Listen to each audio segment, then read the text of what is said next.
নারী জন্মসূত্রে কারোর কন্যা, ধর্মসূত্রে কারোর পত্নী, আর কর্মসূত্রে কারোর মা।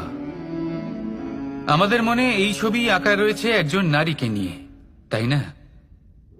একটা অতুলনীয় ভূমিকা রয়েছে নারীদের আমাদের জীবনে, আর নারী ছাড়া আমরা কিছুই নই।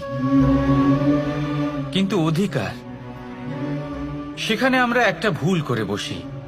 যখন নারী একজন কন্যা থাকে, যখন সে জন্ম নেয়, তখন তার ওপর অধিকার থাকে তার পিতার। আর তারপর যখন বিয়ে হয়ে যায়, তখন তার অস্তিত্বের ওপর অধিকার থাকে তার স্বামীর। আর যখন তিনি মা হন, তখন নিজেই তিনি জীবনের সমস্ত অধিকার দিয়ে দেন তার সন্তানকে। কিন্তু আমরা কি কখনো এটা ভেবেছি এই জীবন হলো তার নিজের? যে নারী সবার কল্যাণ করছেন, তার জীবনের অধিকারও তার কাছেই থাকা উচিত, তাই না? তার নিজের জীবনের সিদ্ধান্ত সে নিজেই নিতে পারেন, নিজেই নিজের ভাগ্যের রচয়িতা হতে পারেন। আর এর জন্য আমাদের নিজেদের পাল্টাতে হবে, দৃষ্টিভঙ্গি পাল্টাতে হবে। কারণ এই ধারণা সেটা আজ বা কালকের ব্যাপার নয়, এটা ঘটে চলেছে বহু বছর ধরে, আর চলতেই থাকবে যদি আমরা এটা না বদলাই।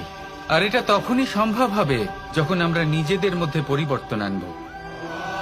তাই আজকের পর থেকে, এই মুহূর্ত থেকে, কোনো নারীর ওপর অকারণ অধিকার স্থাপনের আগে সহস্রবার ভেবে দেখবেন।